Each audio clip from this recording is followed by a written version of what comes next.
안녕하십니까. 지난번에 그분의 대적과 싸우라 그 첫 번째 시간을 가졌었고, 오늘로는 두 번째 강의가 되겠습니다. 그리고 유튜브에 합동연합학술원 TV로 검색하고 들어가시면 오늘로서 1529회차 영상이 되겠습니다. 1529개의 동영상, 강의, 설교, 또 여러가지 내용들에 대해서 올라가져 있으니 여러분 목회하는 데나 사역하는 데 큰 도움이 된다고 저는 판단하고 있습니다. 합동연합학술원 TV 유튜브에서 검색을 하시기 바랍니다. 그래서 거기에서 제목을 보시고 알맞은 여러분에게 도움이 되는 내용들을 꼭 들어보시기를 원합니다. 오늘은 그분의 대적과 싸우라 그 두 번째 시간으로서 네 번째 소제목, 예수님과 군대에 대해서 알아봅니다. 이날 예수님과 12제자는 배에서 내렸는데 갑자기 악령의 난폭한 지배를 받고 있는 무시무시한 사람과 마주쳤습니다. 그 사람은 옷을 벗은 채 돌아다녔는데 어떤 음탕한 의도가 있는 것은 아니었고, 다만 그가 소외되고 타락했음을 나타내는 것이었습니다. 근처 도시에 사는 사람들이 그를 쇠사슬에 매어 지켰습니다. 아마 그를 보호하기 위해서뿐만 아니라 그들 자신을 위한 일이었을 것입니다. 하지만 여러 번 초인적인 힘으로 그 맨 것을 끊고 광야로 달아났습니다. 산 것보다 죽은 것에 더 가까워 보였던 그는 집에서 살지 않고 무덤 사이에서 살았던 것입니다. 그는 예수님을 보자 그를 향해 달려갔으나 마치 보이지 않는 벽에 부딪힌 것 마냥 갑자기 무서워하며 그의 발 앞에 엎드립니다. 지극히 높으신 하나님의 아들 예수여, 당신이 나와 무슨 상관이 있나이까? 당신께 구하노니 나를 괴롭게 하지 마옵소서라고 말합니다. 예수님은 사람들에게 자신이 누구인지 알리는데 관심이 있으셨으나 이 끔찍한 순간에는 자신의 정체를 알리려고 하지 않으십니다. 하지만 마귀가 사람의 몸에서 즉시 나가지 않은 것에 놀라셨는지 예수님은 질문으로 대답을 하십니다. 내 이름이 무엇이냐? 그는 사교적인 소개를 하고 계신 것이 아니었습니다. 성경이 기록된 시대에 어떤 사람의 이름을 안다는 것은 곧 그의 인격에 관한 중요한 사실을 알고 있다는 뜻이었습니다. 즉 그의 약점을 안다는 것입니다. 귀신 들린 사람의 입에서 군대라 하는 애매한 대답이 나왔습니다. 이는 많은 귀신이 들렸음이라 라고 말씀합니다. 당시 로마 군대는 6,000명의 군인들과 120명의 기병으로 구성되어 있었습니다. 그 사람을 괴롭히는 마귀들이 문자 그대로의 사실을 말한 것인지 우리는 모르지만 마귀의 무리가 엄청 많았을 거라고 추측해 볼 수는 있습니다. 그들의 수가 얼마나 되었든 간에 지금 드러난 마귀들은 싸울 의지가 없었습니다.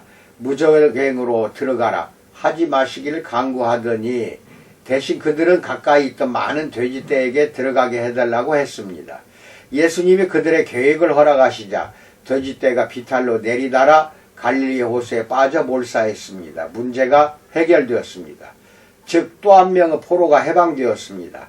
사탄 왕국의 궁극적인 파멸이 예시가 되었습니다.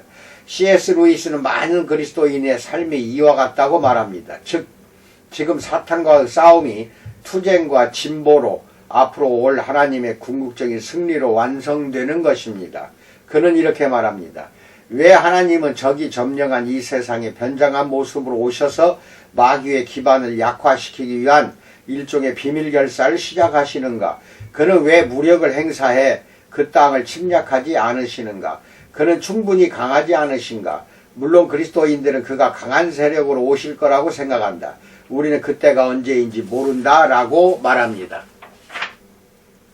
어떤 사람들은 심리학이나 사회적 이론들을 사용해 호숫가에서 일어난 그 사건을 설명하려 하겠지만 어떻게 심리학이 돼지떼를 갈릴리 호수에 빠지게 했는지는 알기가 어렵습니다. 곧 옷을 입고 정신이 온전하여 예수의 발치에 앉아 있던 그 사람은 그를 두려워한 사람들에게 예수님의 권위와 은혜에 대해 말해줄 준비가 되어 있었습니다. 돼지떼 이야기는 이해하기 어려운 사실들로 가득합니다. 우선 예수님은 귀신들을 천천히 쫓아내셨습니다. 언뜻 보니 그들이 어느 정도로 침입해 있는지 알지 못하시는 듯하고 돼지떼의 파멸에 대해 거의 관심이 없으셨던 것 같습니다. 따라서 이 사건은 이상한 우여곡절로 가득하지만 초대교회는 새 공간 복음서에서 모두 증언하고 있는 이 초자연적인 능력의 사건이 실제로 일어난 일이라는 걸 믿는데 아무 문제가 없었던 것입니다. 다섯 번째, 기독교의 신뢰성에 대해서 알아봅니다. 앞에서 보았듯이 분명히 그리스도인들에게는 충분한 성경의 보증이 있었습니다. 태초에 관한 책 창세기는 지능적이고 의욕적인 뱀에 대한 하나님의 심판을 이야기합니다. 그 뱀은 아담과 하와를 유혹해 죄에 빠지게 했습니다. 뱀은 모든 가축과 들의 모든 짐승보다 더욱 저주를 받았다. 하나님은 뱀에게 이렇게 말씀하십니다. 창세기 3장 15절에서 내가 너로 여자와 원수가 되게 하고 내 후손도 여자의 후손과 원수가 되게 하리니 여자의 후손은 내 머리를 상하게 할 것이요 너는 그의 발꿈치를 상하게 할 것이니라 라고 말씀합니다. 그것은 잘 알려지지 않은 이 악한 자의 궁극적인 패배의 선언이며 성경의 나머지 부분에서 다방면으로 이 선언을 더 자세히 부연하고 있습니다. 예를 들어 시편 91편은 주님을 따르는 자는 밤에 찾아오는 공포의 낮에 날아드는 화살과 어두울 때 퍼지는 전염병과 밝을 때 닥쳐오는 재앙을 두려워하지 아니하리로다.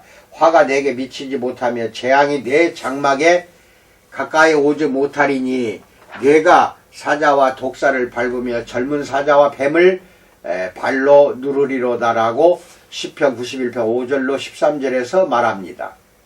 창세기 3장 15절에 나오는 하나님의 구원 약속을 더 자세히 설명한 시편 말씀은 지구 남반구의 많은 지역에서 영적인 의미로 해석되고 있으며 사람들이 제일 좋아하는 본문으로 꼽힙니다.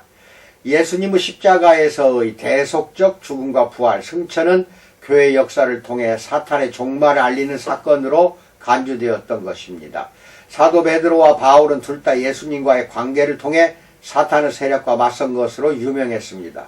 초대교회 교부인 오리겐과 순교자 저스틴은 평범한 그리스도인이 중요한 주술을 익혀서가 아니라 기도와 단순히 예수님의 이름을 부름으로써 귀신을 쫓아낼 때마다 믿음이 입증되었다라고 주장합니다.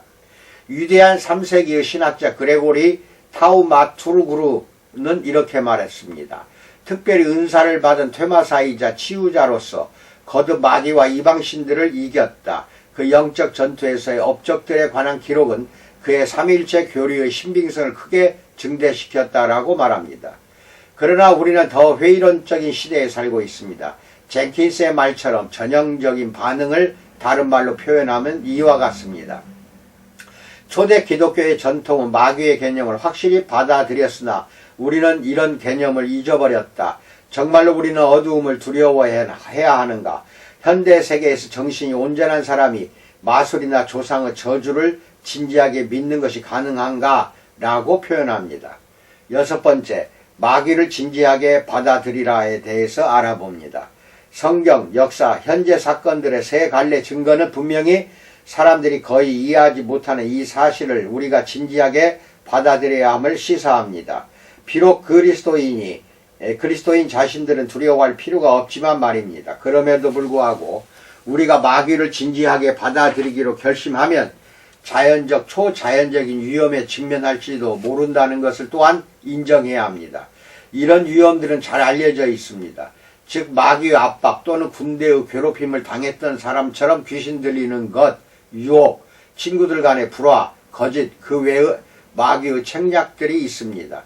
우리는 또한 부지불식간의 죄를 통해 그를 우리의 삶 속에 끌어들일 수도 있습니다.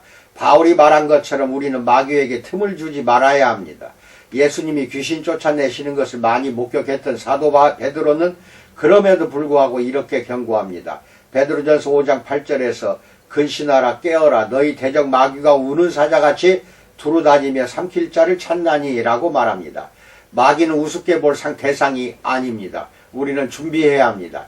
사탄이 속이는 자라면 우리는 반드시 그가 우리를 속이지 못하게 해야 합니다. 때로는 그 기만이 그를 너무 많이 존중하는 형태로 옵니다. 루이스는 그것을 과도하고 건강하지 못한 관심이라고 표현했습니다. 마귀에게 맞춰진 우리의 초점은 실제로 순식간에 흐트러질 수 있습니다. 세일러 마녀 재판은 한 예에 불과합니다. 엑소시즘 오브 에밀리 로즈라는 영화는 잘못된 악령 쫓기 의식 중에 사망한 아이에 관한 실화를 들려줍니다. 그런 끔찍한 사건들이 미디어에서 너무 자주 보도되고 있습니다. 그것은 관련된 자들에게 해를 끼치는 것 외에도 스스로 교회에 불명예를 안기는 것입니다. 하지만 광신은 마귀를 믿을 때 따라오는 필연적인 부작용이 아닙니다. 사악한 영을 대적하라 라는 책에서 성교학자 찰스 크래프트는 그리스도인들이 귀신 들린 사람들 사이에서 사역하는 것을 생각하기 전에 직면해야 할 12가지 신화들을 나열합니다. 당신이 지금 읽고 있는 또는 듣고 있는 이 강의에서는 영적 전쟁의 방법을 자세히 다루지 않지만 크래프트의 목록은 적어도 무엇을 예상해야 하는지에 관한 일반적인 개념을 심어줄 것입니다. 더 자세히 알기 원한다면 그의 책과 클린턴 아놀드의 영적 전쟁에 관한 3가지 중요한 질문을 참고하십시오. 당신은 이 책들의 모든 내용에 동의하지 않겠지만 나는 동의하지 않습니다. 그것은 당신이 생각을 하게 해줄 것입니다. 하나님의 기록된 말씀이 성경의 변함없는 기준으로 모든 것을 평가하는 것을 잊지 마십시오. 다음은 크래프트가 언급한 신화들입니다. 당신이 어떤 것들을 믿고 있는지 보십시오. 1. 그리스도인들은 귀신이 들릴 수 없다. 2. 사람들은 마귀들에게 홀려 있다. 3. 구원은 이례적인 것이다. 4. 귀신 들리는 것은 단순히 심리적인 병이다. 5. 모든 정서적인 문제의 원인은 마귀들에게 있다. 6. 그런 문제들은 마귀에 의한 것이거나 감정적인 것이다. 7. 귀신 들리는 것은 미국에서 흔치 않은 일이다. 8. 귀신 들린 사람들은 영적인 반역의 죄를 범했다. 9. 특별한 은사를 가진 사람들만 귀신을 쫓을 수 있다. 10. 내면의 음성과 성격의 변화는 귀신이 들렸다는 확실한 증거다. 11. 구원은 언제나 큰 싸움을 수반한다. 12. 귀신 들린 사람은 다른 음성으로 말한다. 이상 12가지입니다. 주목할 것은 예수님이 귀신을 쫓아내신 기록 어디에도 육체적인 힘에 의지해서 귀신을 쫓아내셨다는 얘기가 없으며 우리도 그렇게 하지 말아야 한다는 것입니다. 성자 하나님으로서 예수님의 권위만으로 충분했으며 지금도 그렇습니다. 마르틴 루터가 내주는 강한 성이요라는 찬송가에 사탄에 관해 쓴 가사처럼 한 작은 말씀이 그를 넘어뜨릴 것입니다. 7번째, 궁극적인 승리에 대해서 알아봅니다. 사탄에 대한 예수님의 질문들을 깊이 생각할 때 기억해야 할 것은 성경이 선과 악의 이원론이나 어떤 신비로운 세력의 빛과 어두움의 균형을 가르치지 않는다는 것입니다. 아닙니다. 예수님은 마귀의 이름을 알고 계시며 권위와 그의 백성을 위한 궁극적인 승리가 그 지식 안에 있습니다. 다른 한편으로는 마귀들이 비록 큰 소리를 치고 있지만 마음속으로는 고통이 그들을 기다리고 있다는 것을 알고 있습니다. 야고보는 단지 지적이고 변화를 가져오지 않는 믿음에 대해 경고할 때 야고보서 2장 19절에서 내가 하나님은 한 분이신 줄을 믿느냐 잘하는도다 귀신들도 믿고 떠느니라 라고 말했습니다. 크래프트가 말한 것처럼 능력의 대결이 반드시 공포영화의 폭력적인 장면과 같을 필요는 없습니다. 우리는 예수님 당시처럼 지금도 귀신을 쫓아내는 것이 그리스도의 제자가 되고자 하는 자들에게 정상적인 신앙생활의 한 부분이라는 것을 알게 되었다. 또한 귀신 들림이 매우 흔한 일이며 종종 눈에 띄지 않게 애정어린 방법으로 구원할 수 있다는 것을 알게 되었다라고 말합니다. 성경은 그리스도 안에서 우리의 승리를 장담합니다. 사도 요한의 말을 들어봅시다. 계시록 12장 7절로 12절에서 하늘에 전쟁이 있으니 미가엘과 그의 사자들이 용과 더불어 싸울세 용과 그의 사자들도 싸우나 이기지 못하여 다시 하늘에서 그들이 있을 곳을 얻지 못한지라.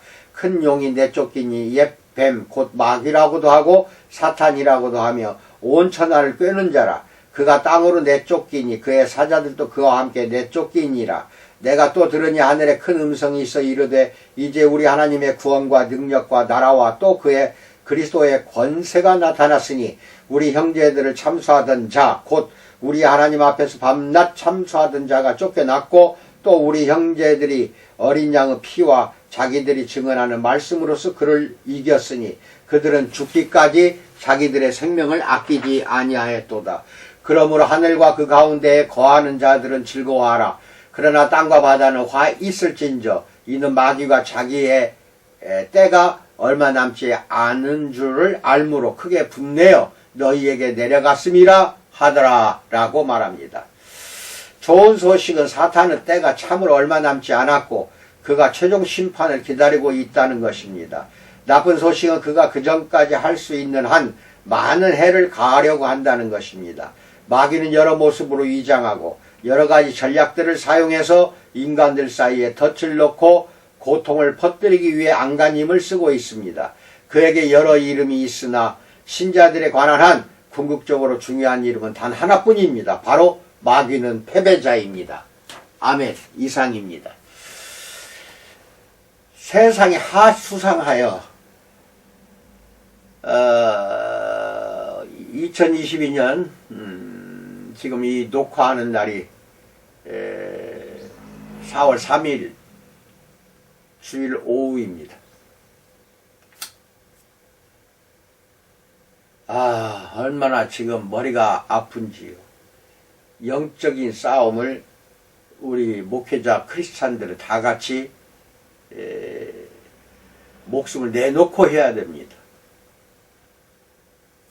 온갖 주술과 온갖 무당과 온갖 접신들로 가득한 이 세상, 그것도 잠잠했던 그 시절이 있었으나 지금은 드러내놓고 이단 사이비 교단까지 힘을 합쳐서 바로 이 정권을 지금 세웠습니다.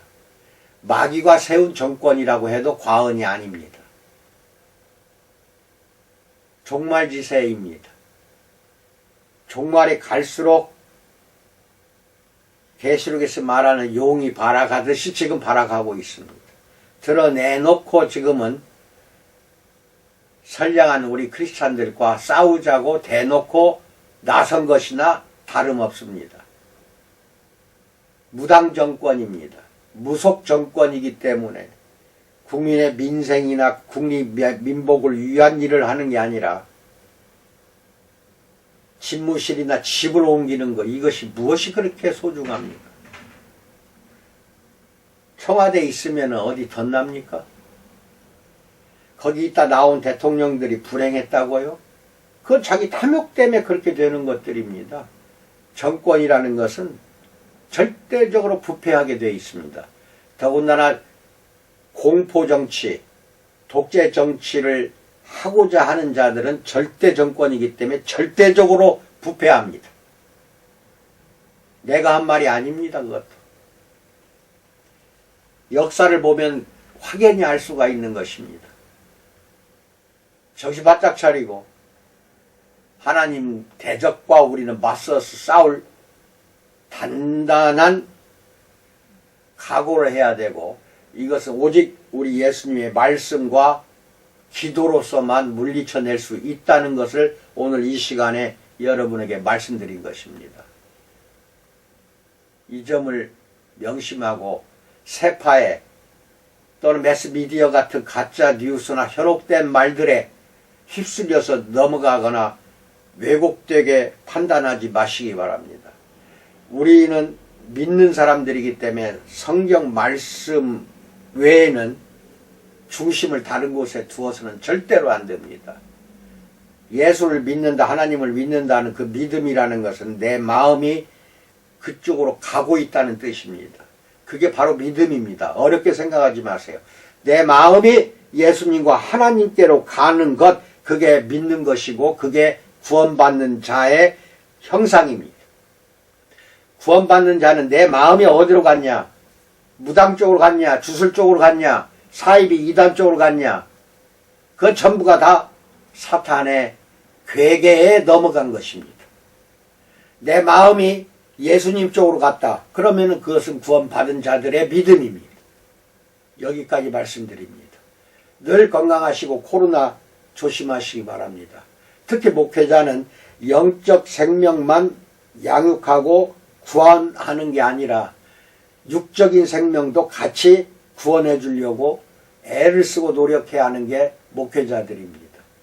항상 조심하시기 바랍니다. 영육간에 강건하게 지켜내서 우리 예수님의 말씀을 이 땅에 뿌리는 내리는데 진력을 다하는 여러분과 내가 되기를 주님의 이름으로 축원드립니다. 감사합니다.